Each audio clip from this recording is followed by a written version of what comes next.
اس موضوع پر میں اکثر حضرات کی توجہ دلاتا رہتا ہوں۔ دیکھیے،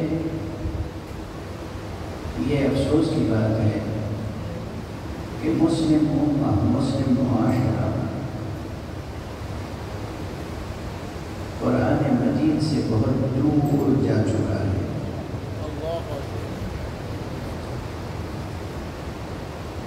اور اس کے بہت سے اسباب ہیں، جن میں سے ایک سبب یہ ہے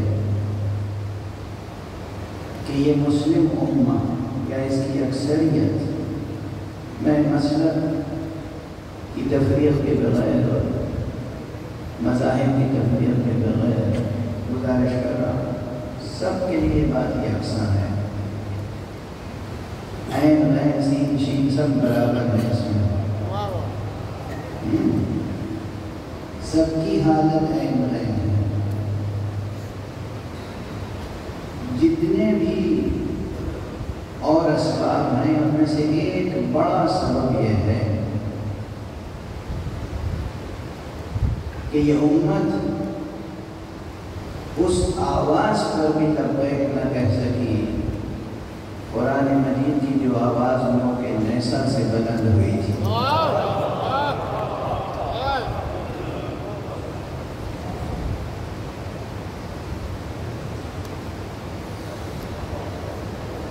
اور بتایا قرآن نو کے نیزہ سے امت کو پکارے اور امت اس کی مدد نہ کرے، قرآن نو کے نیزہ سے امت کو آواز دے اور امت لبیک نہ کرے۔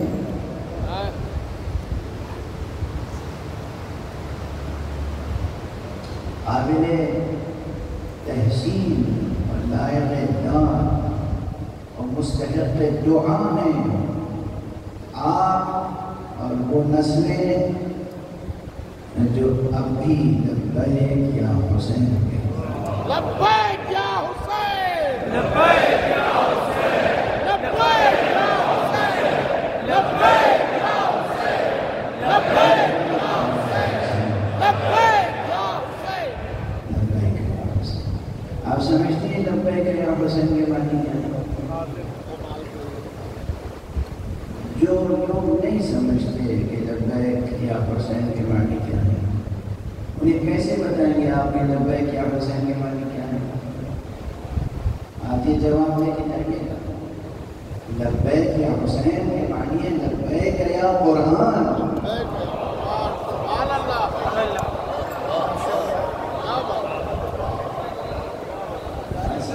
ماشاءاللہ۔ لبیک یا حسین کے معنی ہے لبیک یا لبیک یا قرآن، اس کے علاوہ کوئی معنی نہیں ہے۔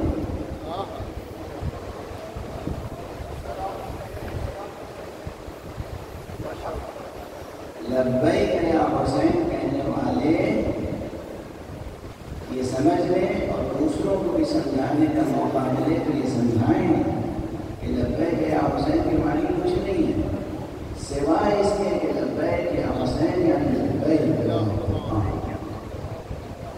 لبیک یا داعی اللہ، اے اللہ کی طرف بلانے والے ہم حاضر ہیں، اے قرآن کی طرف بلانے والے ہیں ہم حاضر ہیں، اے حقیقت نبوت کی طرف بلانے والے ہم حاضر ہیں، اے توحید حق صمدی کی طرف بلانے والے ہم حاضر ہیں، اے مقام ختم نبوت کی طرف بلانے والے ہم حاضر ہیں، اے وحی الہی کی طرف بلانے والے ہم حاضر ہیں، اے ندائے آسمانی کی طرف بلانے والے ہم حاضر ہیں، اے قرآن کی طرف بلانے والے ہم حاضر ہیں، اور اے قرآن ہم حاضر ہیں۔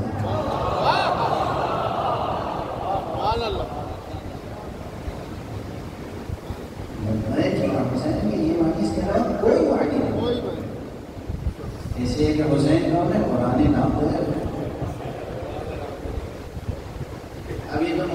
مجلسوں میں عرض کر چکا ہوں، اور یہی اسی لاہور میں بھی 1-2 دن پہلے میں عرض کر چکا ہوں کہ قرآن ناطق اس پہ دلائل تو بہت ہیں، مگر یہ کہ تاریخ میں اگر آپ دیکھیں تو بس یزید اور ابو یزید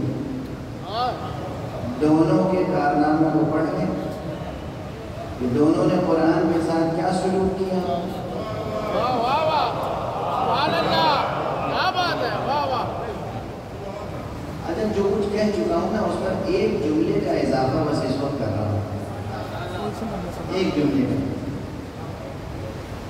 ابو یزید نے نوک نیزہ پہ قرآن ثابت کو بلند کیا، یہ قرآن 2 دفعیوں کے درمیان بے شک جزدانوں میں لپیٹ کے اور قرآن کو نوک نیزہ سے باندھ کے بلند کیا۔ یہ کام کس نے کیا؟ ابو یزید نے۔ اور وہ چونکہ کاغذ میں لکھے ہوئے آیات تھے، قرآن تھا جزدانوں میں بند، تو کیا ہوا؟ قرآن خاموش رہا۔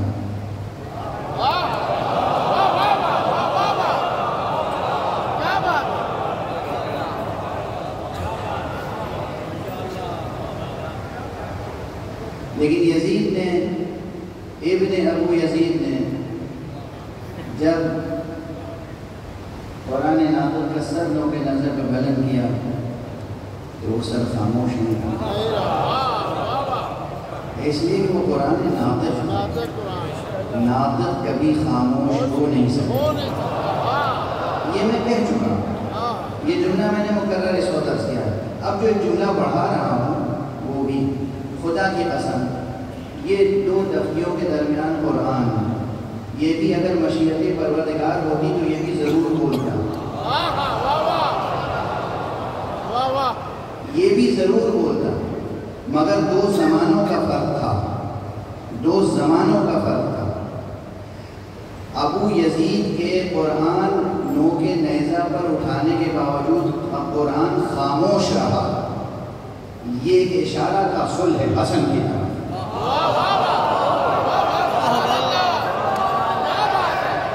کبھی ہوتا ہے جب قرآن خاموش رہتا ہے، لیکن نوک نیزہ پہ جب سر مبارک حسین بلند ہوا تو خاموش نہیں رہا، اس لیے کہ وہ مقام تھا جہاں قرآن کو بولنا ہی تھا۔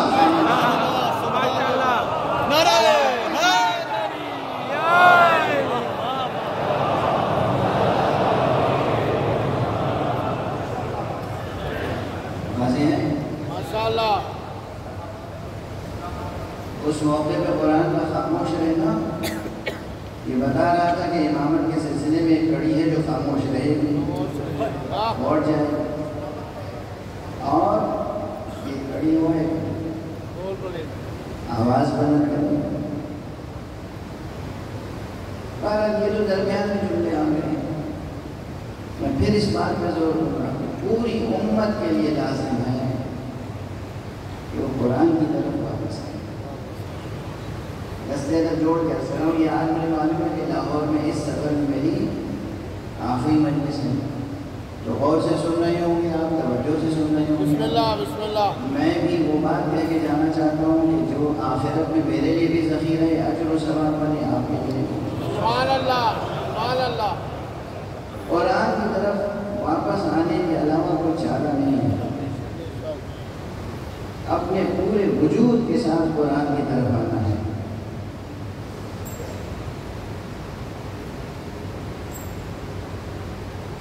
اگر قرآن کی طرف واپس نہیں آئے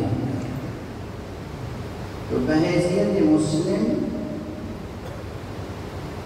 آپ کا وجود فنا ہو کر رہ جائے گا، بقا کی کوئی امید اور کوئی ضمانت نہیں ہے، سوائے اس کے کہ آپ قرآن کی طرف واپس آئیں اپنے پورے وجود کے ساتھ۔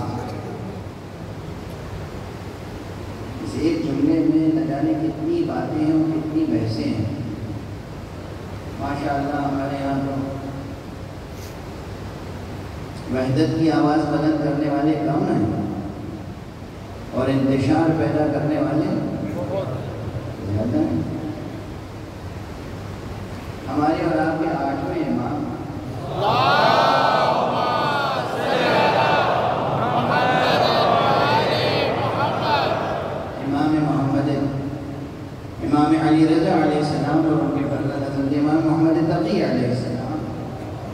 کا ایک ارشاد ہے آپ کی خدمت میں عرض کرتا ہوں.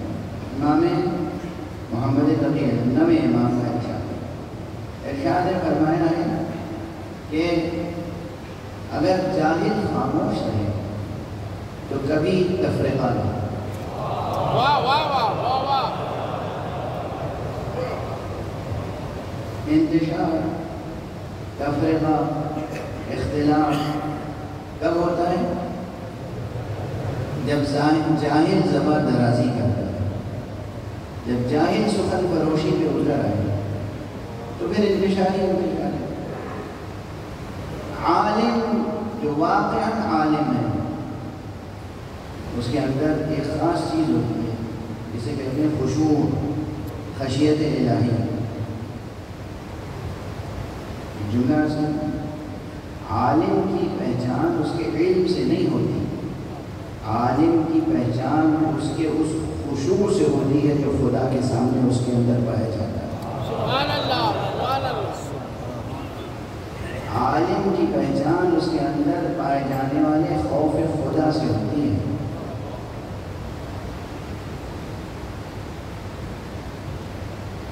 تقریر سے اور تحریر سے اور بحث سے اور مباحثے سے اور مناظرے سے اور درس سے اور تدریس سے سچے عالم کی پہچان نہیں ہوتی. یہ سب سخن فروشی میں بدل جاتی ہیں باتیں.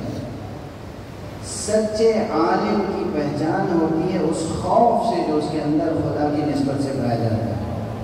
خوف خدا، خشیت الہی، خشوع. اور یہ قرآن کی نص ہے، اس پر صاف و صریح آیت ہے. انما یخشی اللہ من عبادہ العلماء. اللہ سے تو اس کے بندوں کے درمیان حقیقت میں جو خوف رکھتے ہیں، کرتے ہیں، وہ صرف علماء. واہ واہ سبحان اللہ. قرآن کی آیت پڑھی ہے، کوئی حدیث نہیں پڑھی ہے. اگر کوئی عالم ناراض ہو تو ہو جائے، کوئی طالب علم ناراض ہو تو ہو جائے، کوئی اور ناراض ہو تو ہو جائے. خدا کا خوف یہ ہے علامت عالم صالح، عالم حق، خوف خدا. اور ہم دیکھتے ہیں عام طور پر گفتگو جو ہوتی ہے تو ایسی ہوتی ہے کہ جیسے ایک بے خوف گفتگو کر رہا ہو. لہجہ، گفتگو، آواز، چیلنجز وغیرہ وغیرہ وغیرہ. انداز یہ ہوتا ہے کہ اس کے دل دماغ میں کسی کا خوف نہیں، کسی کا لحاظ نہیں. جبکہ سب سے بڑی پہچان کیا ہے؟ اللہ کا لحاظ، اللہ کا خوف، اللہ کی نسبت سے خشیت اور خشوع. یہ ہے سچے عالم کی پہچان. تو جناب والا یہ جو میں گزارش کر رہا ہوں کہ قرآن کی طرف آئے بغیر چارہ نہیں ہے. جب آپ قرآن کی طرف آئیں گے تبھی آپ کو اہل بیت کا دامن بھی ملے گا. سبحان اللہ. قرآن کی طرف نہیں آئیں گے تو آپ کو اہل بیت کا دامن بھی نہیں ملے گا. کیوں؟ یہ میرا کوئی دعویٰ تھوڑی ہے، یہ تو رسول اللہ صلی اللہ علیہ وسلم کا اعلان ہے. یہ اعلان پیغمبر ہے. انہما لن یفترقا، یہ دونوں ایک دوسرے سے جدا نہیں ہوں گے. قرآن اہل بیت سے جدا نہیں ہو سکتا، اہل بیت قرآن مجید سے جدا نہیں ہو سکتے. تو اگر آپ قرآن کی طرف نہیں آئیں گے تو اہل بیت کا دامن بھی ہاتھ نہیں آئے گا. اور یہی دوسری طرف سے کہ اگر انسان اہل بیت سے دور رہے گا اور سوچے گا کہ وہ قرآن کے ساتھ ہے تو قرآن بھی اس کے ساتھ نہیں ہوگا، قرآن تک بھی اس کی رسائی نہیں ہوگی. آخری دستور قیامت تک سرفرازی مسلم، سرفرازی مومن اور سرفرازی بشر کا آخری دستور وصیت مصطفیٰ ہے. انی تارک فیکم الثقلین. سبحان اللہ.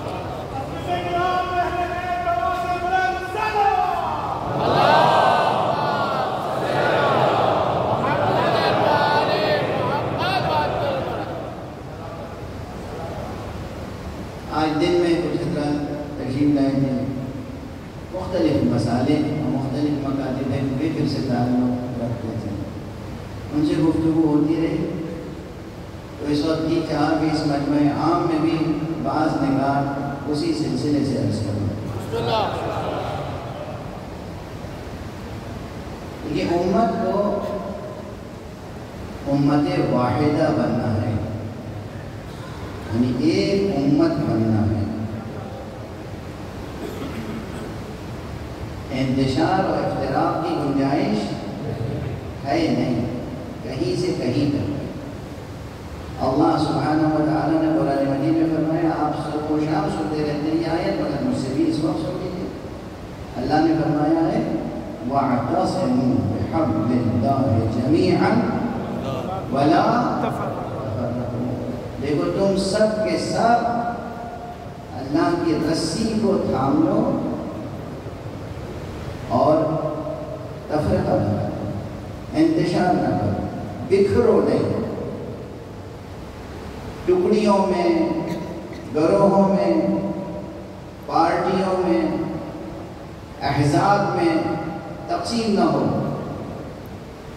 بلکہ اللہ کی رسی کو مضبوطی سے تھام لو، انتشار نہ کرو۔ اچھا پڑھتے تو سب ہیں اس آیت کو، سب پڑھتے ہیں، دن رات ٹی وی پر، ریڈیو پر، اور کیا کہتے ہیں سوشل میڈیا پر اور ممبروں پر، خطبات جمعہ میں، مجالس میں، محافل میں، مواعظ میں، دروس میں، خطبات میں مسلسل یہ آیت پڑھی جاتی ہے۔ لیکن سب سے بڑا مسئلہ یہ ہے کہ مفہوم واضح ہے، ترجمہ واضح ہے، تفسیر واضح ہے، تعبیر مبہم ہے۔ واہ واہ واہ واہ۔ اس آیت کا ترجمہ واضح جو میں نے ابھی کہا، سب یہی کریں گے، کوئی ایسا ہے جو اس کے علاوہ کوئی ترجمہ کرے؟ وَاعْتَصِمُوا، اور تھام لو، مضبوطی سے تھام لو، وَاعْتَصِمُوا بِحَبْلِ اللَّهِ، اللہ کی رسی کو، جمیعاً سب کے سب، وَلَا تَفَرَّقُوا، اور پراکندہ نہ ہو، منتشر نہ ہو، متفرق نہ ہو۔ ترجمہ یہی ہے تفسیر، اور تفسیر کیا ہے اور تعویل کیا ہے؟ اب زیادہ دیر انتظار کیے بغیر اور بغیر کسی تمہید کے عرض کر دوں، کیونکہ اس وقت ذہن اور طبیعت مائل ہے صرف پیغام رسانی پر۔ اصل مسئلہ یہ ہے کہ مجتمع ہونے کے لیے بیچ میں چیز کیا رکھی گئی؟ اللہ کی رسی۔ یہ کون سی رسی ہے؟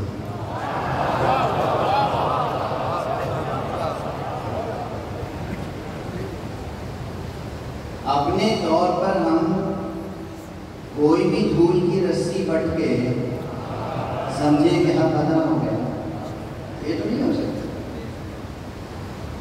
اللہ نے اگر یہ استعارہ استعمال کیا، یہ تشبیہ استعمال کی ہے، تو وہ ہمیں سمجھنے کی ضرورت ہے کہ کس شے کو اللہ نے رسی قرار دیا ہے، کیا چیز ہم تھامیں کہ اللہ کے حکم پر عمل ہو جائے۔ اچھا لوگ کہتے ہیں دین، آپ اللہ سے مراد ہے دین، دین ہی میں تو انتشار ہے، دین کی تفسیر ہی میں جو اختلاف ہے، دین کی تعبیروں ہی میں جو اختلاف ہے، اور کس شے میں اختلاف نہیں ہے۔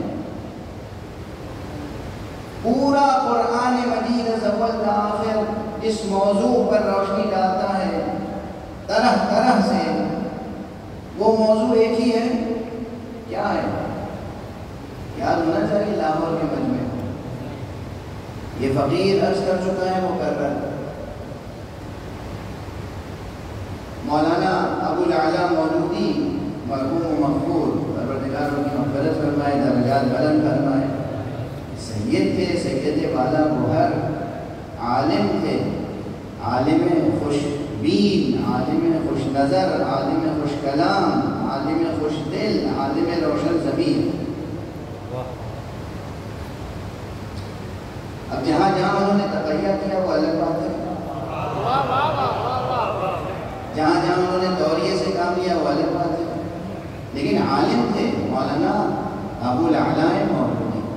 انہوں نے اپنی عظیم الشان تفسیر لکھی، تفسیر تفہیم القرآن۔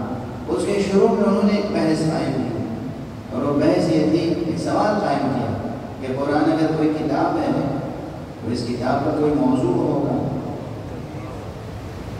بہت منطقی بات ہے، سامنے میں کوئی بچہ، کوئی جوان، کوئی بوڑھا، کوئی شخص کسی لائبریری میں جائے اور لائبریرین سے کسی بھی کتاب پر ہاتھ رکھ کے پوچھے کہ یہ کتاب کون سی ہے، وہ ایک لفظ میں جواب دے گا، یہ کتاب تاریخ کی ہے، یہ کتاب فزکس کی ہے، یہ کتاب میتھمیٹکس کی ہے، یہ کتاب شاعری کی ہے، یہ کتاب ادب کی ہے، یہ تنقید کی ہے۔ یہی تو ہوتا ہے، ایک لفظ میں کتاب کا موضوع بیان ہو جاتا ہے۔ تو یہ بتائیے کہ قرآن مجید کا موضوع کیا ہے؟ اگر قرآن کتاب ہے تو پھر اس کا موضوع کیا ہے؟ یہ سوال سب سے پہلے جناب مولانا ابو الاعلیٰ مودودی نے قائم کیا۔ بس زیادہ جوڑ کے عرض کر رہا ہوں، قرآن نازل کب ہوا تھا؟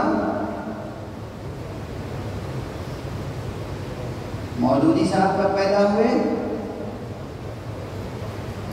یہ 1400 برس تک یہ طے نہیں ہو پایا کہ قرآن کا موضوع کیا ہے۔ کیا امت نے قرآن کو تھاما ہے؟ اس کے بعد انہوں نے بحث کر کے بیان کیا کہ قرآن کا موضوع جو ہے وہ ہے انسان۔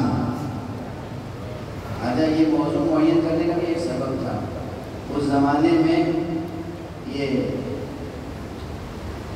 ماڈرنزم اور پوسٹ ماڈرنزم اور یہ سب جو زمانہ آیا ہے، اس میں جو تھا ایگزسٹنشلزم کی تحریکیں بہت چل رہی تھیں۔ مجھے بڑے صحیح طلبہ یہاں نظر آ رہے ہیں، اسٹوڈنٹس یونیورسٹی کے وہ بھی نظر آ رہے ہیں جو فلاسفی سے دلچسپی رکھتے ہیں۔ ایگزسٹنشلزم کی تحریک چل رہی تھی، جس میں سب سے مرکزی تصور تھا انسان۔ چونکہ اس وقت پوری دنیا میں یہ موضوع چل رہا تھا، مولانا مودودی نے بھی فرما دیا انسان۔ یہ فقیر ان سے اختلاف کرتا ہے۔ قرآن مجید کا موضوع انسان نہیں ہے، قرآن مجید کا بنیادی موضوع ہے توحید۔ توحید حق صمدی، توحید احدی، توحید صمدی، توحید الہی۔ توحید موضوع شروع سے آخر تک۔ البتہ کون سی توحید؟ کون سی توحید؟ اب آپ کو بتاؤں کہ ماشاءاللہ اشہد ان لا الہ الا اللہ کہنے والوں کے درمیان توحید میں کتنا اختلاف ہے؟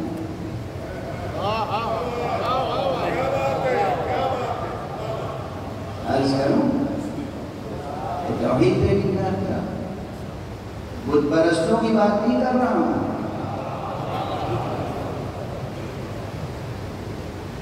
میں کلمہ توحید اشہد ان لا الہ الا اللہ پڑھنے والوں کی بات کر رہا ہوں۔ ان میں خود تعریف اور حقیقت توحید پر، تعریف توحید پر کتنا اختلاف ہے۔ ایک طرف وہ مسلمان ہیں جو خدا کو جسم و جسمانیات سے منزہ سمجھتے ہیں، وہ مسلمان ہیں کہ جو خدا کو مادہ و مادیات سے، مکان و مکانیات سے، زمان و زمانیات سے منزہ مانتے ہیں۔ اور یہ صرف شیعہ اثنا عشری تھوڑی ہیں، یہ سمجھیے گا کہ آپ مسلمانوں کی بڑی جماعت ہے جو اللہ سبحانہ و تعالیٰ کو جسم و جسمانیات، زمان و زمانیات، مکان و مکانیات، مادہ و مادیات سے منزہ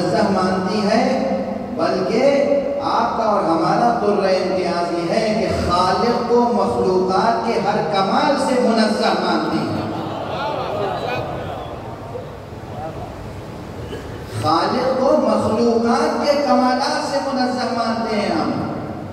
یعنی جو ہمارے لیے وجہ کمال ہے وہ اللہ سبحانہ و تعالیٰ کے لیے وجہ کمال نہیں ہے، اس لیے کہ وہ خالق ہے.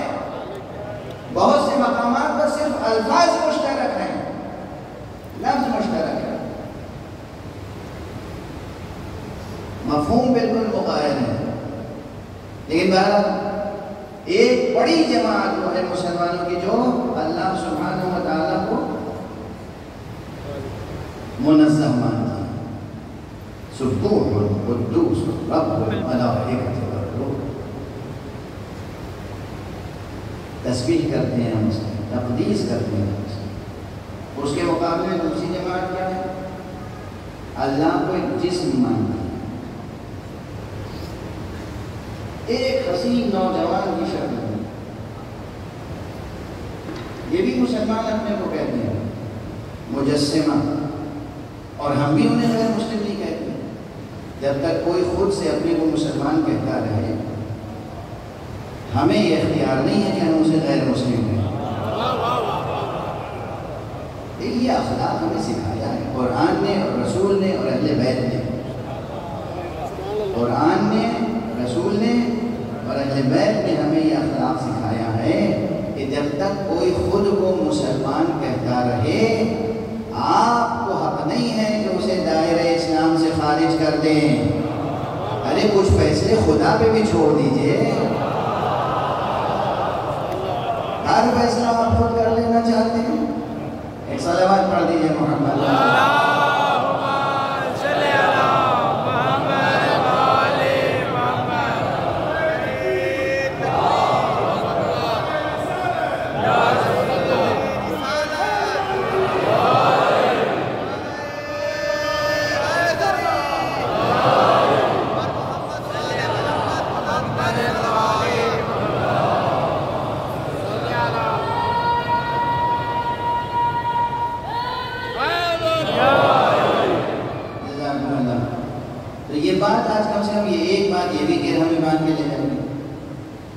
یہ اپنی زبان اس حد تک کنٹرول میں رکھیے کہ جو لوگ اشہد ان لا الہ الا اللہ و اشہد ان محمد رسول اللہ کہہ رہے ہیں ان کو آپ کافر نہ کہیں، انہیں آپ مشرک نہ کہیں، انہیں آپ دین سے خارج نہ کریں.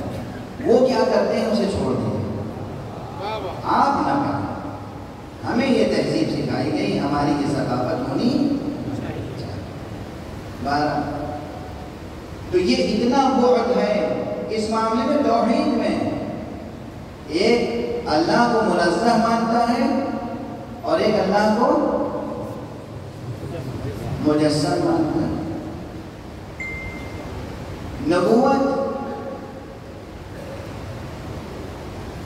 میں سب متحد ہیں. شان نبوت میں سے کسی ایک شان پر متفق و متحد نہیں ہے. پہلی وحی کیسے نازل ہوئی اس پر متحد ہیں. ہم تو یہ سمجھتے ہیں، ہم تیزی سے اپنی بات کر کے آگے بڑھیں کہ حضور علیہ السلام تو نبی پیدا ہی ہوئے تھے. یہ نہیں کہ عام بشر کی حیثیت سے پیدا ہوئے اور 40 برس کی عمر تک جب پہنچے تب انہیں نبی بنایا گیا. یہ ہمارا نظریہ نہیں ہے، یہ اس فقیر کا اعتقاد نہیں ہے.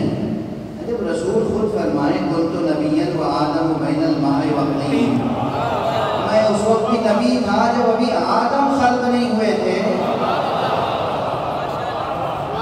اس ذات گرامی کے بارے میں یہ تصور کہ یہاں پیدا ہوئے تھے ایک عام انسان، بعد میں انہیں نبی بنایا گیا، نہیں. تو انہیں معلوم تھا کہ میں نبی ہوں.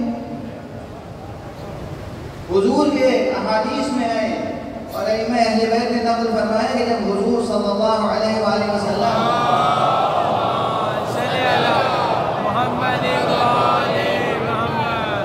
گزرتے تھے مکے کے وادی مکہ میں، جب مختلف راہوں سے گزرتے تھے تو بعض پتھر ایسے ہیں جو کہتے تھے السلام علیکم یا رسول اللہ.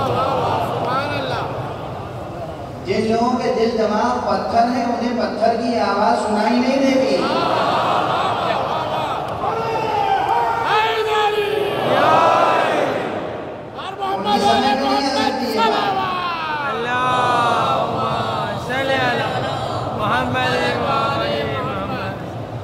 گزرتے تھے پتھر کہتے تھے السلام علیکم یا رسول اللہ. یعنی مکے کے پتھروں کو معلوم تھا کہ یہ رسول ہیں. یہودیوں کو معلوم تھا کہ یہ رسول ہیں. مسیحی راہبوں کو معلوم تھا کہ یہ بس رسول ہیں. ورقہ ابن نوفل کو معلوم تھا کہ یہ رسول ہیں. خود رسول کو معلوم نہیں تھا کہ وہ رسول ہیں.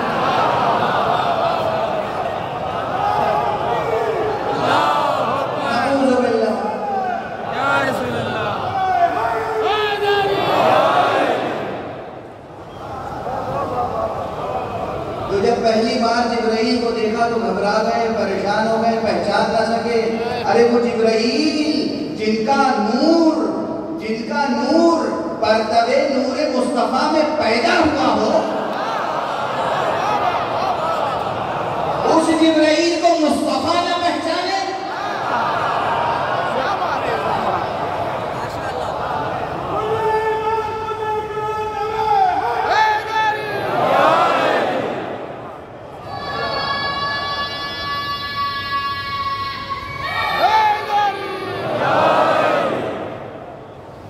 ہم تو یہ سمجھتے ہیں کہ حضور جبرائیل کو خوب اچھی طرح پہچانتے ہیں. حضور کو معلوم تھا کہ یہ میرے شاگرد کا شاگرد ہے.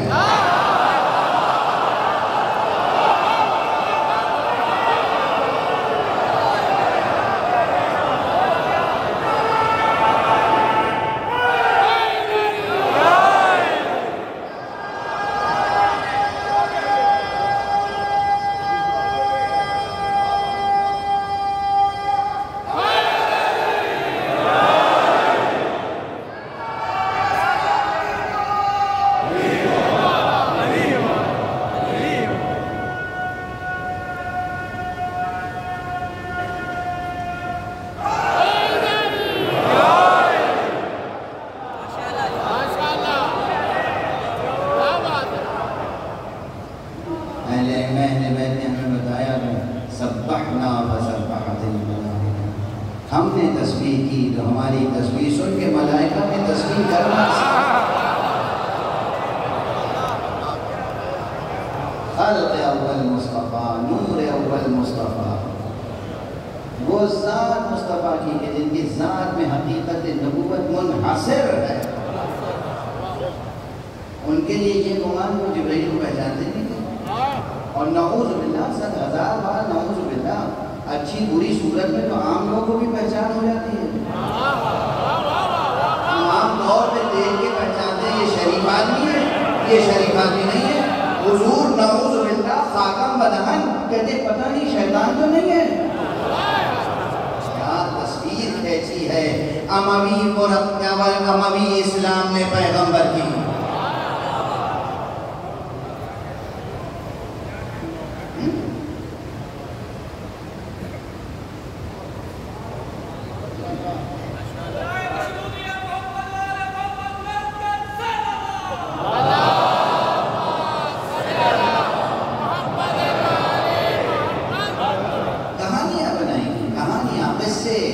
ٹھٹول لطیفے. ایمان تو نہیں تھا نا، نہ خدا پہ ایمان تھا، نہ نبوت پہ ایمان تھا، نہ آخرت کا خوف تھا.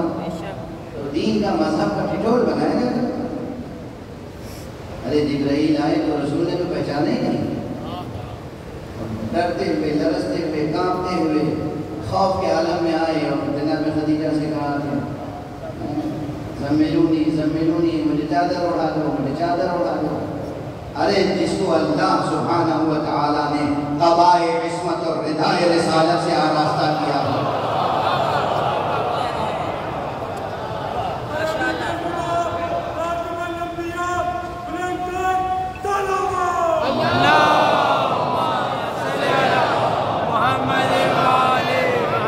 جسے اللہ نے قبائے عصمت اور ردائے رسالت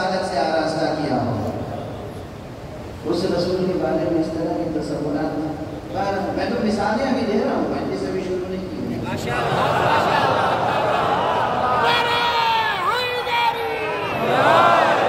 اور محمد آل محمد بلند سے بلند تر سلامات۔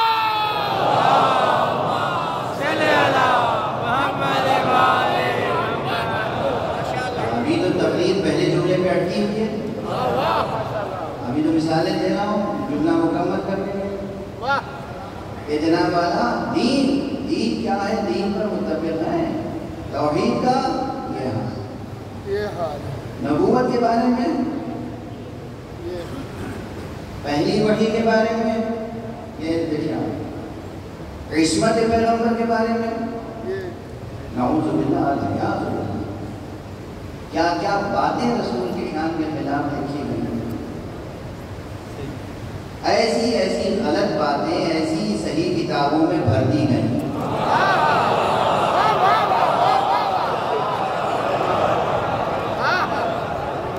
کیا ہم کیا بتائیں آپ کو؟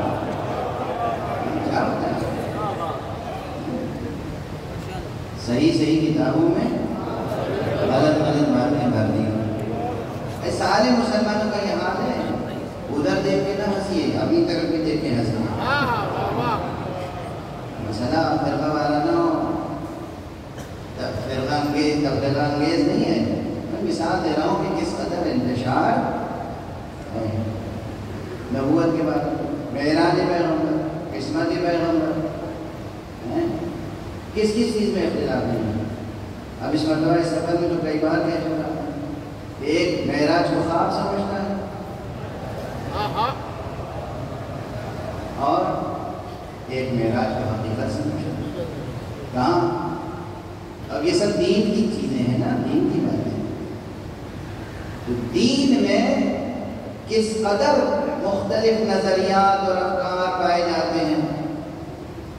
اب یہ کہہ کے نہیں گزر سکتے کہ اللہ سبحانہ و تعالیٰ نے جو فرمایا وَاعْتَصِمُوا بِحَبْلِ اللَّهِ جَمِيعًا وَلَا تَفَرَّقُوا، تم اللہ کی رسی کو مضبوطی سے تھام لو اور انتشار نہ کرو، تفرقہ نہ کرو۔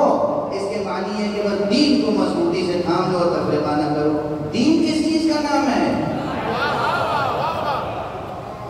کس چیز کا نام ہے جسے ہم تھام لیں؟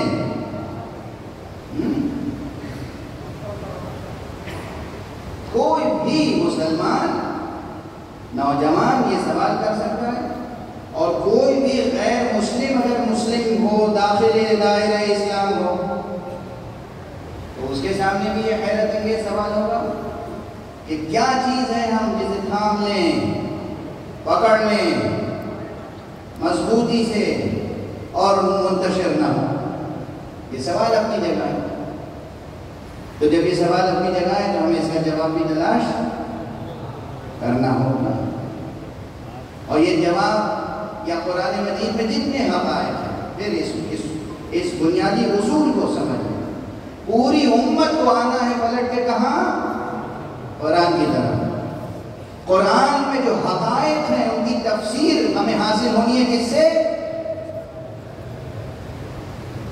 پہلی منزل میں خود خطیب قرآن، حبیب کبریا، خاتم النبیین محمد مصطفیٰ صلی اللہ علیہ وسلم۔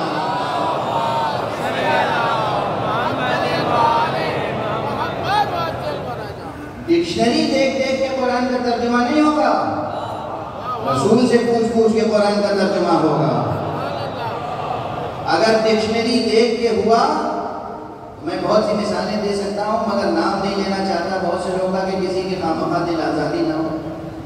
اسی لاہور میں نہ جانے کتنے مفکرین یا خود ساختہ مرشدین گزر چکے ہیں جنہوں نے صرف ڈکشنری دیکھ کے اور اپنے ذوق سے ترجمہ کیا اور کیا سے کیا کر دیا۔ میں عام مثال دیتا ہوں، ابھی بھی ایسے لوگ موجود ہیں۔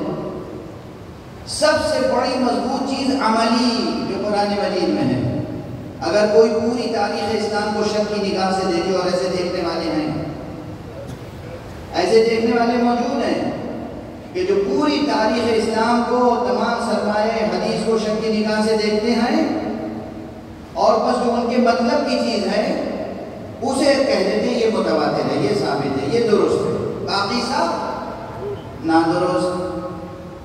تو جناب والا اگر کوئی ایسا آ جائے یا کوئی غیر مسلم آ جائے اور وہ قرآن مجید کھول کے بیٹھ جائے، اس میں لکھا ہے اقیموا الصلاۃ، تو صلاۃ کے معنی جا کے دیکھے گا ڈکشنری میں، اس میں لکھا ہوا ہے صلاۃ یعنی دعا،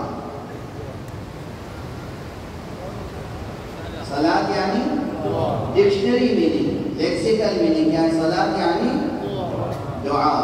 اب وہ کیا کرے گا؟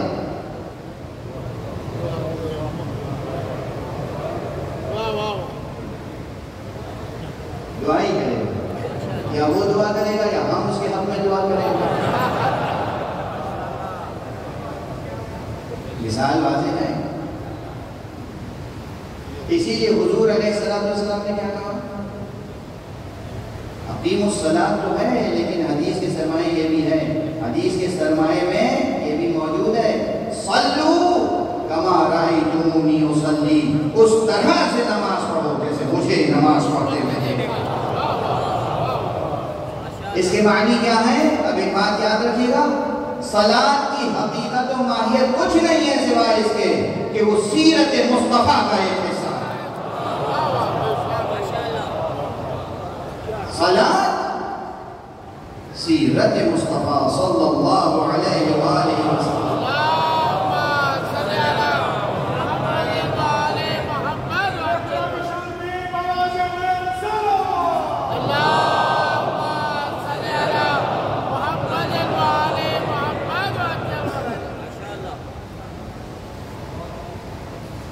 اور اسی طرح اور مثال حج کا حکم ہے، کچھ نیا نہیں پڑا، لیکن پھر بھی حضور کی سیرت سے ہٹ کے کیا کوئی حج کے تمام احکام مرتب کر سکتا ہے؟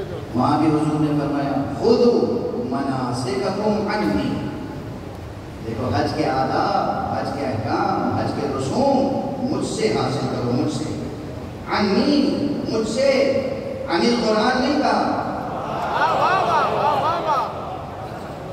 خذوا مناسککم عنی، مجھ سے سیکھو مناسک حج، مناسک عبادت، مناسک بندگی، مناسک سیر و سلوک مجھ سے سیکھو، حضور نے فرمایا۔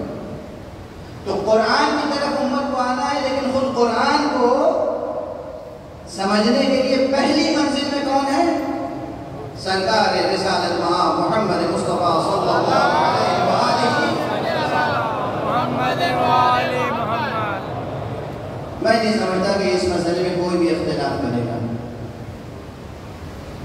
اختلاف اس کے آگے ہو جب حدیث کا سرمایہ سامنے آتا ہے، لیکن یہ حدیث صحیح ہے اور وہ صحیح نہیں ہے، یہ ہے مسئلہ کریٹیکل، بہت نازک، ظریف، بہت ڈیلیکیٹ، بہت نازک ہے، جتنا بھی نازک ہو، جتنا بھی فنی اور تکنیکی ہو، مگر سرمایہ حدیث سے دستبردار نہیں ہوا جا سکتا، منکر حدیث نہیں ہو سکتے، منکر حدیث کی دین میں کوئی گنجائش نہیں، نہ منکر قرآن کی کوئی گنجائش ہے، نہ منکر حدیث مصطفیٰ صلی اللہ علیہ وآلہ وسلم۔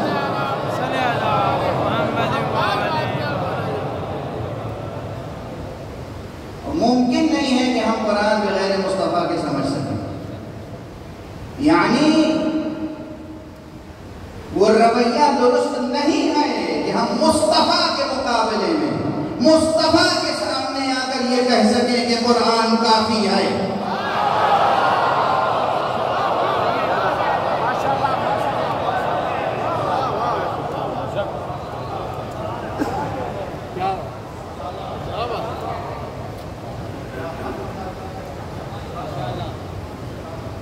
یہ ممکن نہیں ہے، درست نہیں ہے، یہ اللہ کی اطاعت کا انداز نہیں ہے، یہ رسول کی محبت کا انداز نہیں ہے۔ آپ کسی سے عشق کرتے ہو، محبت کرتے ہو، اس سے اس کے منہ پہ کہیں گے ہمیں آپ کی ضرورت نہیں،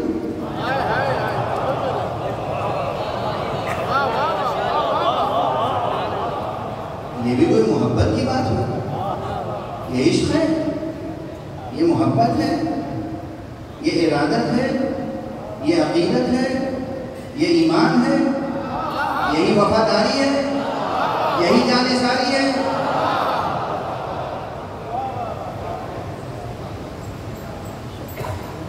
پوری امت کو واپس آنا ہے پلٹ کے قرآن کی طرف، اور ممکن نہیں ہے کہ ہم قرآن کی طرف آئیں اور جس زبان مبارک سے قرآن ہمیں ملا ہے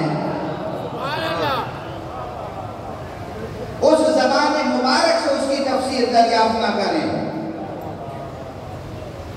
اور پھر یہ بھی سن لیجئے کہ یہ نہیں ہوگا کہ ہم 10 آیتوں کی تفسیر رسول سے لیں گے، باقی آیتوں کی تفسیر کسی اور سے، یہ نہیں ہو سکتا۔ جہاں جہاں رسول کی تفسیر مل جائے گی ہمیں پابندی کرنی ہوگی، ہمیں یہ کہنے کا حق نہیں ہے کہ لغت عرب میں ایسا ہے، لغت عرب میں ویسا ہے۔ لغت عرب میں قرآن نہیں نازل ہوا،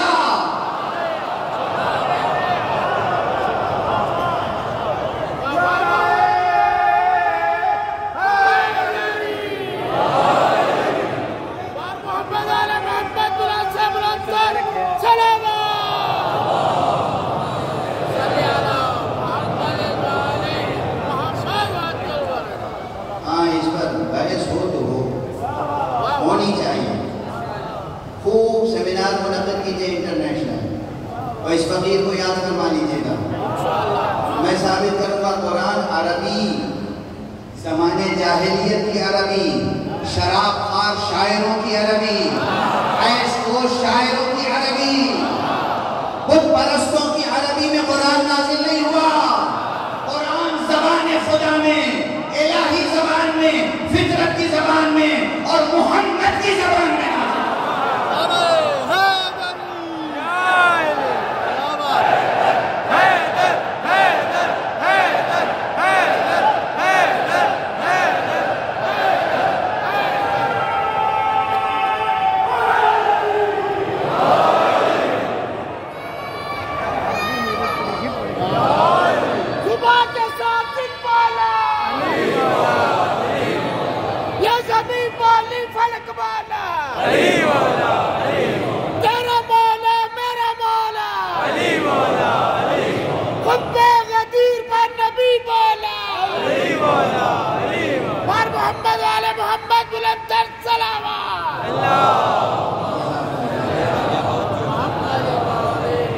اس مسئلے کو پھر سن لیجئے، جو اہل ذوق ہے سمجھ گئے، بچوں کے لیے عرض کر رہا ہوں۔ قرآن امرؤ القیس کی زبان میں نہیں نازل ہوا، قرآن ابو عقیل نبید کی زبان میں نہیں نازل ہوا، قرآن عائشہ کی زبان میں نہیں نازل ہوا، قرآن زہیر کی زبان میں نہیں نازل ہوا، قرآن محمد کی زبان میں نازل ہوا صلی اللہ علیہ وآلہ وسلم۔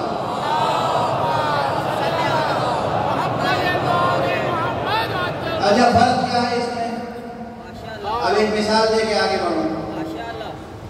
میں اردو بول رہا ہوں، آپ سب اردو سمجھ رہے ہیں؟ بہت سے بچے ہیں جو میری اردو نہیں سمجھتے، حالانکہ ان کی مادری زبان بھی اردو ہے، ٹھیک ہے نا؟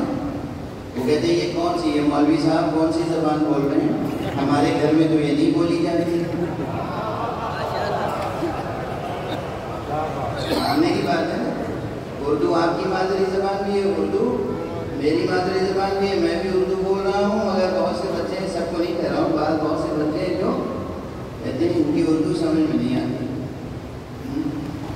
ایسے بڑی مثال ہے، جو یہ تو چھوٹی سی مثال ہے، میری مثال تو کوئی مثال ہی نہیں ہے، میں بڑی مثال۔ میر عزیز نے کس زبان میں شاعری کی ہے؟ اردو میں کی ہے نا؟ میر عزیز نے اردو میں شاعری کی۔ اکثر وہ مرثیہ پڑھتے پڑھتے کہتے تھے یہ میرے گھر کی زبان ہے، صاحبو یہ میرے گھر کی زبان ہے، یعنی یہ محاورہ جو میں استعمال کر رہا ہوں، یہ محاورہ ابن عن جد میرے گھرانے کا محاورہ ہے، یہ عام محاورہ نہیں ہے. تو جو محاورہ ان کے گھر کا تھا، جو تلفظ ان کے گھر کا تھا، جو استعمال ان کے گھر کا تھا، وہ وہی بتائیں گے، دوسرا نہیں بتا سکتا.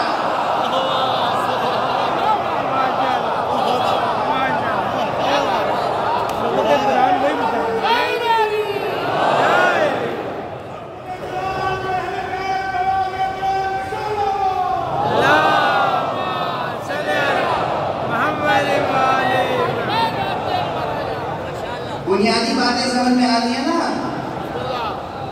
اب کوئی جناب ڈکشنری لے کے بیٹھ جائے تو حشر کیا ہوگا؟ کلام سمجھ میں آئے گا؟ نہیں آئے گا. پھر یاد رکھیے گا قرآن مبین وہ عربی مبین، جسے قرآن نے بار بار عربی مبین کہا ہے، آخر اسے عربی مبین کہہ کے عام عربی سے ممتاز کیا کیوں ہے؟ وہ عربی مبین امرؤ القیس کی عربی نہیں ہے، لکھ لو. وہ عربی ارے کلام حق زبان محمد.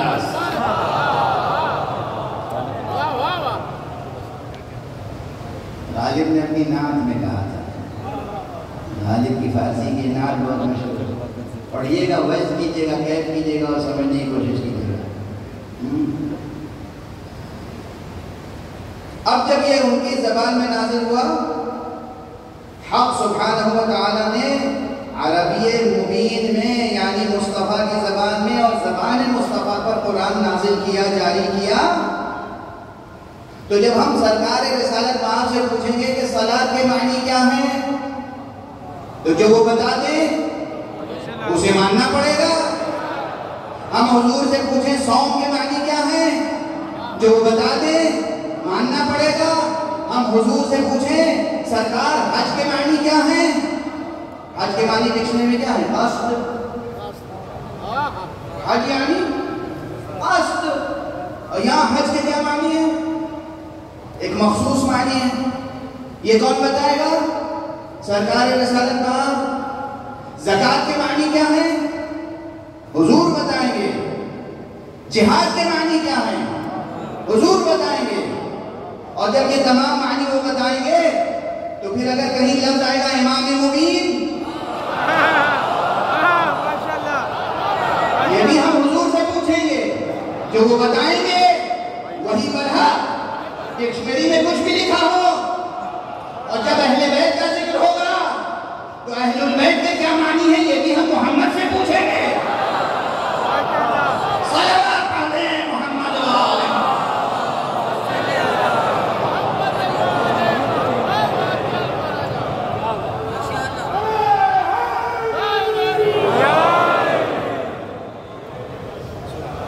یہ نہیں ہوگا کہ ہم عربی ڈکشنری لے کے بیٹھ جائیں، عربی قواعد لے کے بیٹھ جائیں، عربی ضوابط لے کے بیٹھ جائیں.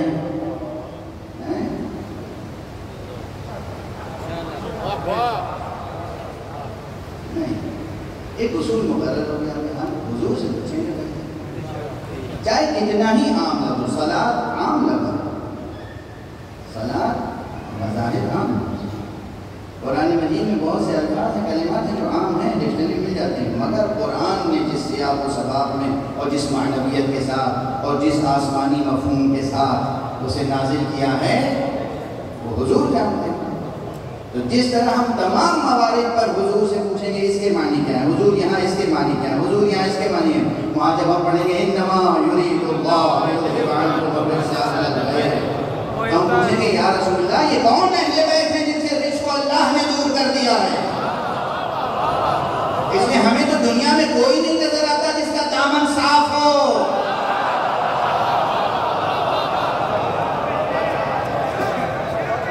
پھر یہ عام بشر، عام انسان کون ہے؟ کون ہے منزہ، کون ہے مقدس، کون ہے ایسا طاہر و پاکیزہ جس کے دامن پر کوئی گرد و غبار نہ ہو؟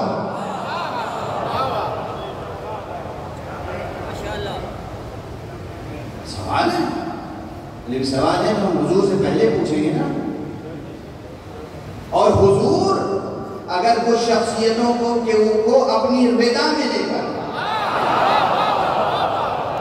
ایک حصار کھینچ لیں اور کہیں یہ ہیں میرے اہل بیت، تو اب پورا عربی ادب کچھ کہے، حضور کا کہا حجت ہوگا۔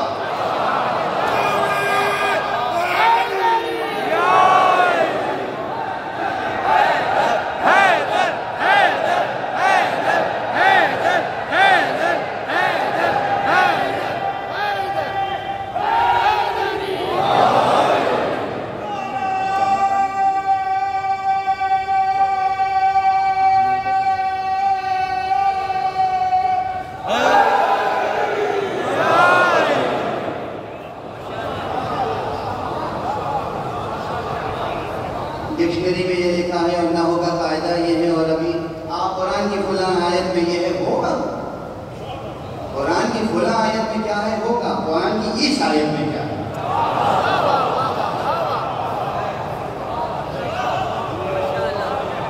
نکالے قدم آگے بڑھ گئی ہو، جہاں چھوڑی تھی میں نے اس سے اب گفتگو آگے بڑھی۔ ایک اصول ہے، آیے تفسیر کے معنی کون بتائے گا، آپ یا رسول؟ کسے تفسیر کہا جاتا ہے؟ رسول کو۔ اور رسول سے اگر یہ تفسیر مروی ہے تو سارے قواعد ایک طرف، رسول کا ارشاد ایک طرف۔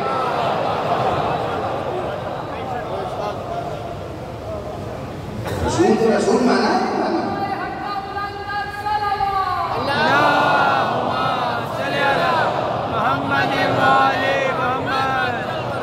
رسول کو رسول مانا ہے نہیں مانا ہے؟ یا رسول کا نام صرف استعمال کیا ہے اپنی ریاست قائم کرنے کے لیے؟ ہاں میں جانتا ہوں ایسے لوگوں کو جو آج بھی ہیں، خدا اور رسول کی کوئی حقیقت نہیں ان کے نظام فکر میں سوائے ریاست کے۔ ریاست، اللہ کے نام پہ ریاست قائم ہو جائے بس اتنا کافی ہے، رسول کے نام پہ ریاست مل جائے اتنا کافی ہے، پھر نہ اللہ کی ضرورت ہے نہ رسول کی ضرورت ہے۔ پھر اللہ کا قانون بھی توڑ دو کوئی حرج نہیں ہے، ریاست کے تقاضے یہ تھی، ریاست کی ضرورت یہ تھی، ریاست کی اہمیت یہ ہے۔ اس دنیا میں اللہ نے تمہیں ریاست قائم کرنے کے لیے بھیجا ہے، یا یہ دنیا دار امتحان ہے، اپنی بندگی کا امتحان لینے کے لیے بھیجا ہے؟ کون اطاعت کرتا ہے کون نہیں کرتا، کون محبت کرتا ہے کون نہیں کرتا، کون رسول کا کہا مانتا ہے کون نہیں مانتا، کون اللہ کے حکم پہ عمل کرتا ہے کون نہیں کرتا۔ کچھ نہیں ہے اس دنیا کی حقیقت سوائے ایک امتحان کا ہے، کوئی حقیقت نہیں اس دنیا کی، صرف ایک امتحان کا ہے۔ ہم آپ کوئی بھی ہوں، یہ اس امتحان کا میں امتحان دینا، امتحان کے پرچے میں کیا ہے؟ اطاعت خدا، محبت رسول، محبت خدا، اطاعت رسول۔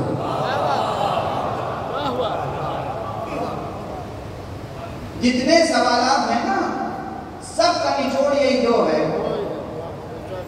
ایک بات عرض کر دوں، اپنی تعریف نہیں کر رہا، خود ستائی نہیں کر رہا، اچھا ٹیچر وہی ہوتا ہے جو تمام جو بچوں کو سینکڑوں کوشچن آنے والے ہیں پیپر میں، مگر وہ راز کی بات بتا دیں کہ دیکھو اپنی ذہانت کو بالیدہ رکھنا، جتنے بھی کوشچن آئیں گے کسی سبجیکٹ سے آئیں گے۔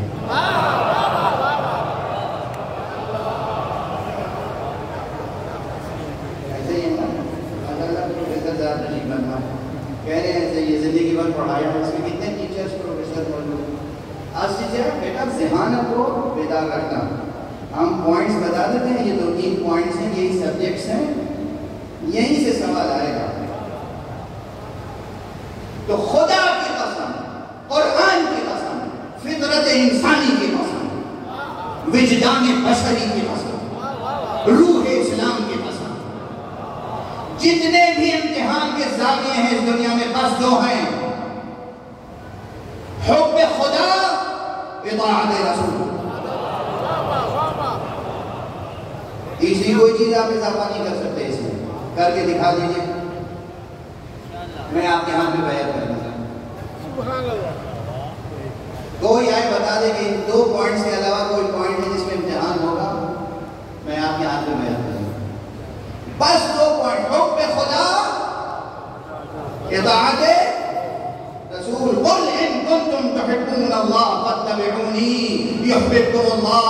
اے رسول کہہ دیجئے اگر تم اللہ سے محبت کرتے ہو تو میری اطاعت کرو۔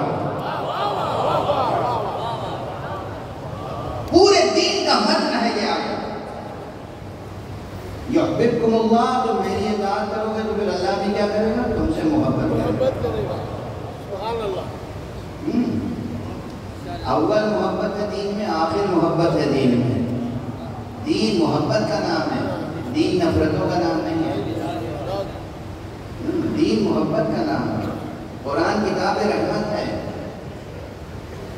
قرآن کتاب عذاب الہی اور غضب الہی نہیں ہے۔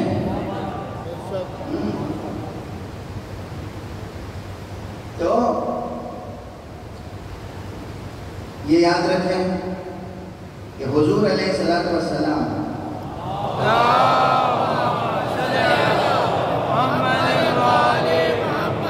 کی اطاعت اور اللہ کی محبت۔ اچھا جب اطاعت حضور کی کرنی ہے اور محبت اللہ کی کرنی ہے تو پھر دہرا رہا ہوں یہ چار باتیں، حالانکہ ان سب باتوں کا بھی جواب دے چکا ہوں، اور کوئی رہ گئی ہو تو بتا دیجیے گا، آئندہ جواب دے دوں گا۔ سبحان اللہ۔ لیکن نحو کے قاعدے اور زبان کے قاعدے اور آیت کا سیاق و سباق وہ سب اپنی جگہ، جب مصطفیٰ صلی اللہ علیہ وسلم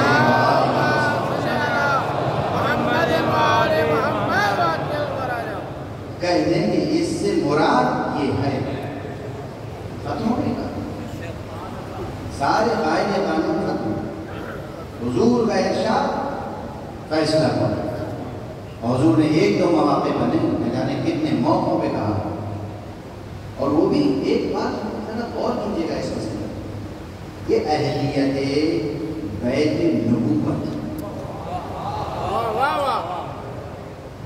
اہلیت بیت نبوت، اس کے شرائط، اس کا مرتبہ، اس کا جوہر، یہ غیر معمولی موضوع ہے۔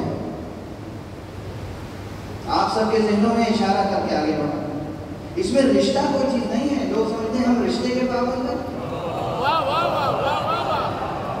اس سے پہلے بھی کہیں میں عرض کر چکا ہوں، نہ ہم نسل پرست ہیں، نہ خاندان پرست ہیں، نہ بنو ہاشم سے ہمیں کوئی تعلق، کچھ نہیں، ہمیں تو مصطفیٰ سے تعلق ہے صلی اللہ علیہ وسلم، ہمیں تو خدا مصطفیٰ سے تعلق ہے۔ ارے بنو ہاشم میں کوئی ابو لہب پیدا ہو جائے تو کیا ہم اسے عزت کی نگاہ سے دیکھتے ہیں؟ سینکڑوں کئی مثالیں دے چکا ہوں، سب دہرانا مقصد نہیں، میں بھی میری طاقت بھی ساتھ دے رہی ہے، اور میں نے سنا ہے کہ یہاں اس امام بارگاہ کے جو منتظمین ہیں وہ وقت کے بہت پابند ہیں، وقت سے شروع کر دی انہوں نے مجلس، ہو سکتا ہے منتظروں کے وقت سے ختم بھی ہو جائے گی، تو میں اپنے بیان کو سمیٹ دوں۔ حالانکہ قاعدہ یہ ہے کہ شروع کرنے کا حق منتظمین کو ہے، ختم کرنے کا حق خطیب کو ہے۔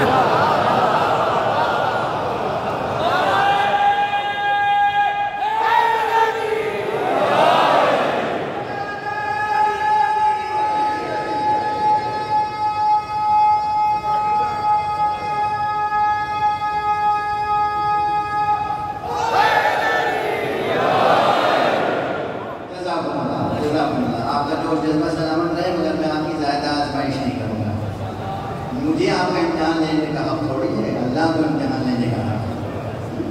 تو یہ یاد رکھیے گا، امتحان کی بنیادی کلیدیں بس دو ہیں، حب خدا، اطاعت رسول، اور رسول جب کوئی بات فرما دے تو وہ حجت ہے، چاہے آپ کے میزان ظرف و زبان و ادب پر اترے یا نہ اترے، چاہے آپ کی عقل و منطق پر پوری اترے یا نہ اترے، آپ کو اپنی عقل کو ترقی دینی ہوگی محمد کی بات سمجھنے کے لیے۔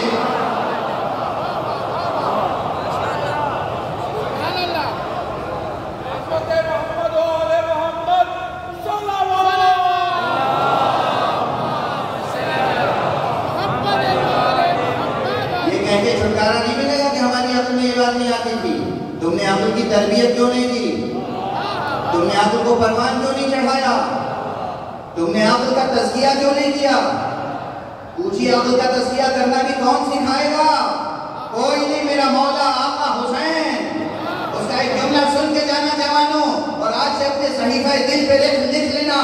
آقا نے فرمایا لا یکمل العقل الا باتباع الحق، عقل اس وقت تک کامل نہیں ہوتی جب تک کہ حق کی پیروی نہ کرے۔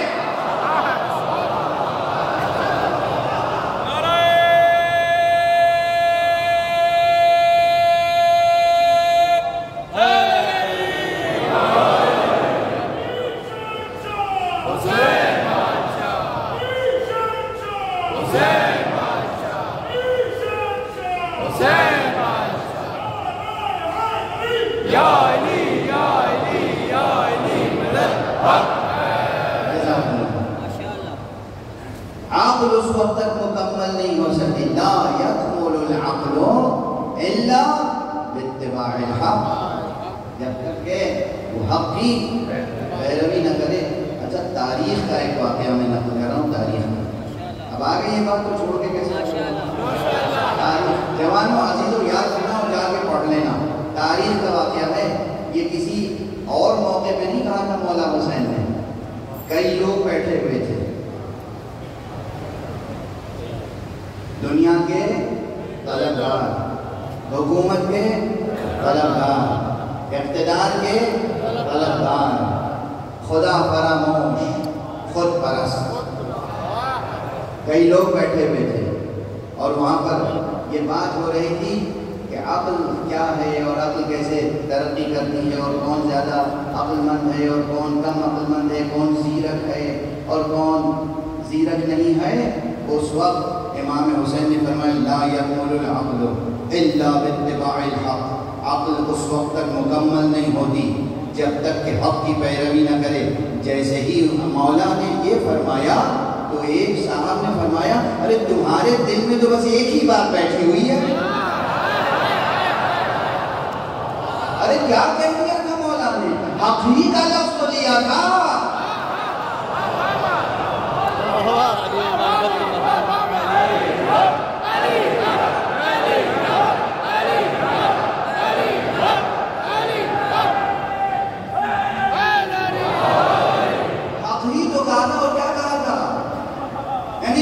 حق بھی اتنا گرم ہے، اب خدا کی قسم گرم بھی ہے، وزین بھی ہے، عظیم بھی ہے، بلند بھی ہے۔ حق اتنا بلند ہے کہ کوئی پست اس تک پہنچ نہیں سکتا۔ حق حق ہے، اور حق ایک طرف اس میں گرامی ہے، حق ہے سبحانہ و تعالی، اور دوسری طرف حق فرہنگ حدیث نبوی میں استعارہ وجود مبارک علوی ہے۔ جیسے امام حسین نے کہا کہ آپ مکمل نہیں ہو سکتی جب تک کہ حق کی پیروی نہ کرے، تو کہنے والے تمہارے دل میں تو ایک ہی بات بیٹھی ہوئی ہے۔ سمجھ میں اس جملے کو سمجھے، اس طنز کو سمجھے، تمہارے دل میں تو ایک ہی بات بیٹھی ہوئی ہے، کیا بیٹھا ہے؟ حق ہی تو ہے دل میں، اور کیا؟ عقل کو پروان چڑھائیے، یہ نہ کہیے حضور کی بات سمجھ میں نہیں آتی، بس گفتگو تمام کر رہا ہوں۔ اب آپ نے یہ دیکھا کہ دین میں شروع سے آخر تک ہر مسئلے میں اختلاف، تو حل کیا ہے اس کا؟ کیا چیز ہے جسے حبل اللہ المتین، یہ بھی معنی رسول ہی سے جو پوچھیں گے۔ صلاۃ کے معنی رسول جو بتائیں گے وہ مان لیں گے، زکوٰۃ کے معنی جو رسول بتائیں گے وہ مان لیں گے، صوم، حج، جہاد، جو معنی، جو تعریف، جو ڈیفینیشن، جو پریبھاشا حضور بتائیں گے وہ ہم مان لیں گے، اور اسی طرح امام مبین کے معنی جو بتائیں گے وہ ہم مان لیں گے، صراط مستقیم کے جو معنی رسول بتائیں گے ہم مان لیں گے، صالح المومنین کے جو معنی رسول بتائیں گے ہم مان لیں گے۔ اسی طرح امام حبل اللہ المتین کے معنی بھی، حبل اللہ کے معنی بھی جو رسول بتائیں گے وہ ہم مان لیں گے۔ اور جب یہ روایت ہمارے یہاں موجود ہے صحیح سندوں کے ساتھ، ہماری صحیح سندوں کے ساتھ، ہماری صحیح سندوں کے ساتھ یہ روایت موجود ہے، ائمہ اہل بیت سے یہ روایت موجود ہے کہ حضور سے پوچھا گیا یا رسول اللہ، یا رسول اللہ، یہ حبل متین سے، حبل اللہ سے کیا مراد ہے؟ برابر میں علی تشریف فرما تھے، ان کے شانے پہ ہاتھ رکھا، کہا یہ ہے حبل متین، حبل اللہ۔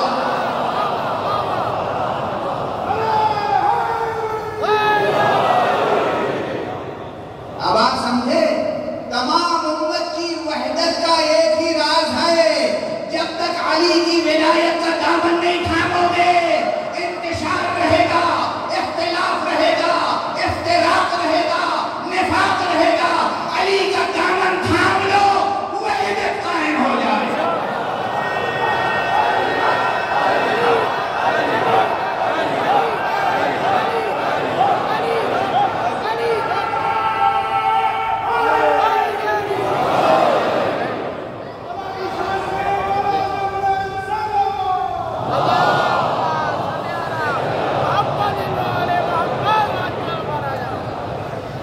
حبل اللہ علی علی۔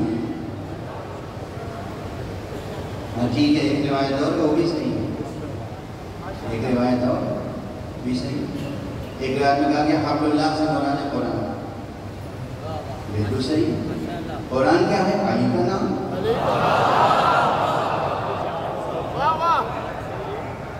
قرآن ہے اسم، علی ہے مسمى۔ قرآن ہے، قرآن کا وجود کتبی، محمد اور جان محمد ہے قرآن کا وجود حقیقی، صلی اللہ علیہ وسلم۔ اس میں کوئی تضاد تھوڑی ہے، اسے آپ تضاد سمجھتے ہیں؟ اس حدیث میں قرآن لکھا ہے، اس حدیث میں علی، اس میں تضاد ہے؟ تضاد نہیں، وحدت ہے۔ یہ کہاں سے ثابت کر دیا آپ نے؟ بس یہ ہم نے کہاں سے ثابت کیا؟ ہمیں کیا مجال جو ہم کچھ ثابت کریں اپنی طرف سے؟ قرآن اور علی، قرآن اور اہل بیت میں وحدت ہے، یہ بھی رسول ہی کہتے ہیں۔ وصیت مصطفیٰ صلی اللہ علیہ وسلم، انی تارک فیکم الثقلین کتاب اللہ وعطرتی، میں تمہارے درمیان دو نفیس چیزیں، دو گاراں بہا چیزیں چھوڑ کر جا رہا ہوں، اللہ کی کتاب اور اپنی عطرت، اپنے اہل بیت، اور یہ دونوں ایک دوسرے سے جدا نہیں ہوں گے، نہیں یفترقا، کبھی ابد الآباد تک، حتی یرد علی الحوض، یہاں تک کہ یہ حوض کوثر پر بس سے آگے لیں۔ تو جہاں بھی قرآن آئے گا وہاں اہل بیت ہوں گے، جہاں اہل بیت ہوں گے وہاں بس گفتگو آج تک ہم گئی۔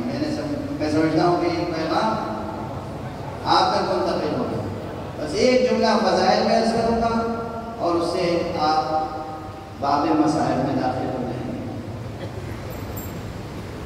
یہ جو حضور نے آیت تطہیر کی تفسیر فرمائی ہے اور خمسہ نجبا، اصحاب قصہ، آل ابا، ان کا تذکرہ کیا، ان کو پہچانوایا، وہ ایک سے زائد مقامات ہیں، تو ایک تو مقام نہیں، تتبع کیجئے، تتبع احادیث کی کتابیں کھولیے اور گن کے حدیث پڑھیے، رجال پڑھیے، سند پڑھیے، حدیث پڑھیے، موقع پڑھیے، محل پڑھیے، آپ کو اندازہ ہوگا کہ متعدد بار حضور نے پہچانا کہ ہمارے اہل بیت یہ ہیں 5، ہمارے اہل بیت یہ ہیں 5۔ اچھا، کبھی جو اصحاب کے سامنے کسی نے پوچھا تو بیان کیا، لیکن ایک خاص موقع تھا جب حضور نے اصحاب سے نہیں کہا، کسی سے نہیں کہا کس سے؟ اللہ سے خطاب کرا۔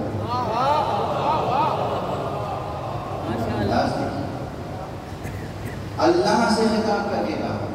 یہاں پر ایک نازک سی بات سمجھ کے اٹھیے گا. وقت آگے بڑھ رہا ہے تو بڑھنے دیجیے.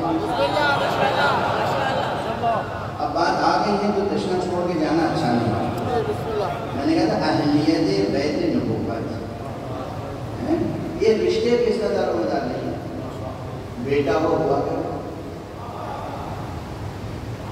بیٹا قرآن قرآن قرآن. جناب نوح کا بیٹا تھا یا نہیں؟ جب جناب نوح کا بیٹا کشتی میں نہیں آیا، باپ کی بات نہیں مانی، اور باپ نے فرد شفقت سے دست دعا بلند کیا، پروردگار میرا بیٹا. جواب کیا آیا؟ یہ نہیں کہا یہ تیرا بیٹا نہیں ہے، کہا یہ تیرے اہل میں سے نہیں ہے.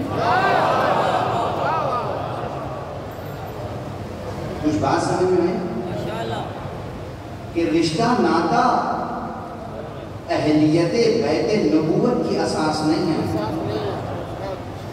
انہو لیس من اہلک، یہ تیرے اہل میں سے نہیں ہے.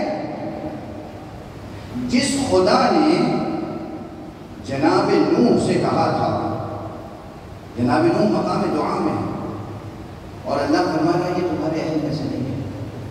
مصطفیٰ کی مقام دعا میں ہے اور مصطفیٰ ہاتھ اٹھا کے کہنے اللہم ہؤلاء اہل بیتی، اے میرے پروردگار میرے معبود یہ ہے میرے اہل بیت. اگر یہ اہل بیت نہ ہوتے تو جبرائیل نازل ہوتے، اللہ فرماتا یہ اہل بیت نہیں ہے، وہ اہل بیت ہیں. مصطفیٰ کہنے یا اللہ یہ ہے میرے اہل بیت، اور اللہ کی طرف سے کوئی وحی نہیں آئی. اس کے معنی ہے کہ اب امت جسے بھی اہل بیت مانے مگر ہم انہی کو اہل بیت مانے.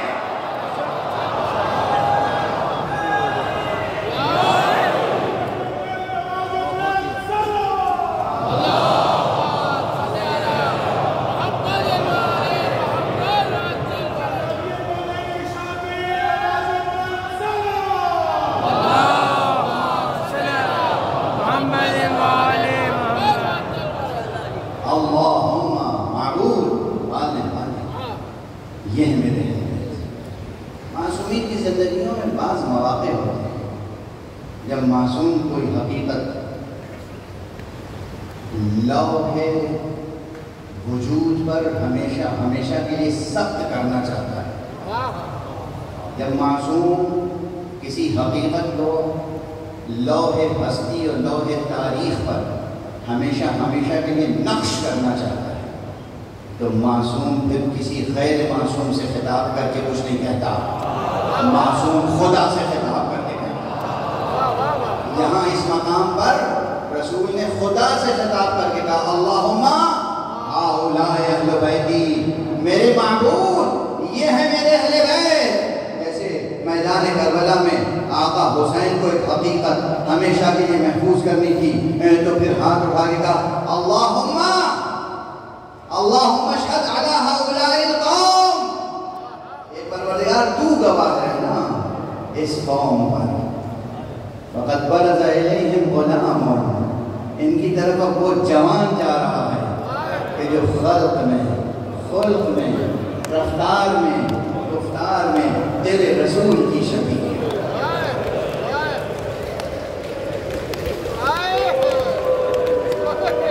ایک جملے میں آپ کی طبیعت یہ نہ اپنے اصحاب کی طرف رخ کر کے کہا، نہ اہل بیت کی طرف، قیام کی طرف، نہ دشمنوں کی طرف.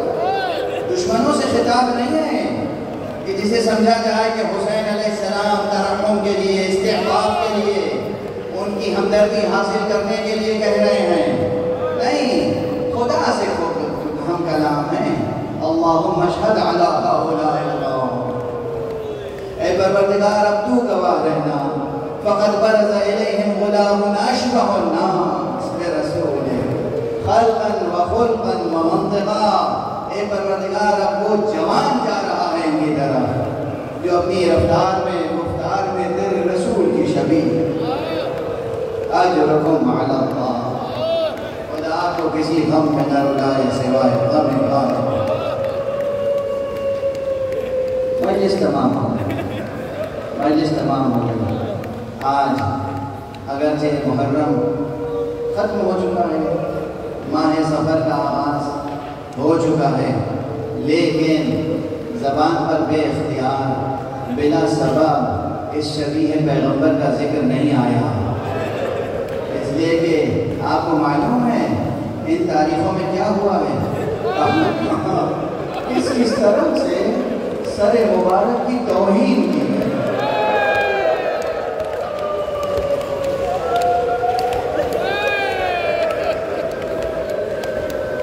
میں واقعات کیا پڑھوں، مسائل کی بھی روایتیں کیا پڑھوں آپ کے سامنے۔ آج پوری دنیا میں نہ جانے کتنے مقامات ہیں جہاں بڑی درگاہیں بنی ہوئی ہیں اور وہاں صرف حضور اکرم صلی اللہ علیہ وسلم سے منسوب کوئی شے رکھی ہوئی ہے۔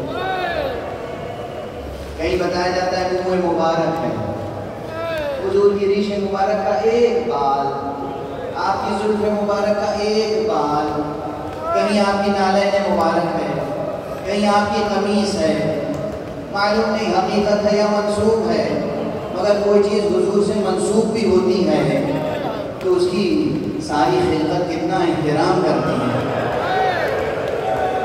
کیسا ادب، کیسا لحاظ، کیسا احترام، کیسی عقیدت، کیسی ارادت، آئے کیسے تھے وہ جو رسول کی زندہ تصویر کو پڑھا۔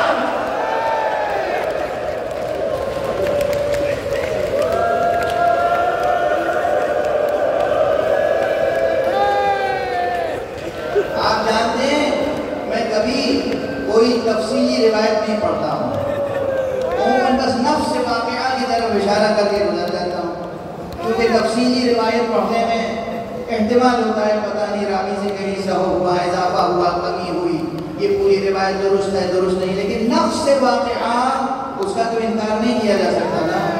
سن سکو گے حدیث کو؟ سن سکو گے؟ ارے دل جگر پھٹ جاتا ہے، دل جگر پھٹ کے رہ جاتا ہے۔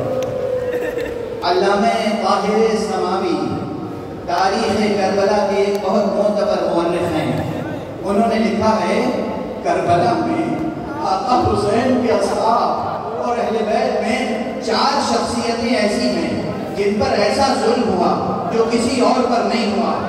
ان میں سے ایک علی اکبر بھی تھے، انہیں صرف شہید نہیں کیا گیا، ان کے جسم مبارک کو ٹکڑے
اذان کا راز ہے، اللہ کا نام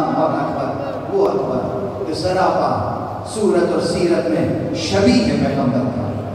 جملہ سنتے ہیں آپ, اس کا وزن سمجھ سکتے ہیں؟ صرف صورت میں نہیں, صورت میں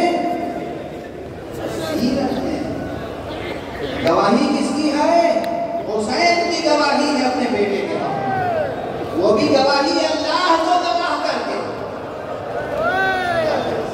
قیامت تک سوچتا رہے انسان, قیامت تک سوچتا رہے انسان مسلم علی اکبر کی کیا شان ہے.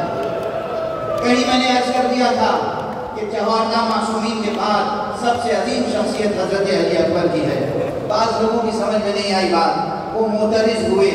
ارے ذرا غور تو کیجئے, کسی اور کی گواہی نہیں, آقا حسین کی گواہی ہے. اور کس کے سامنے؟ اللہ کے سامنے. پروردگار یہ صورت میں, سیرت میں, اخلاق میں, گفتار میں تیرے رسول کی شبیہ ہے.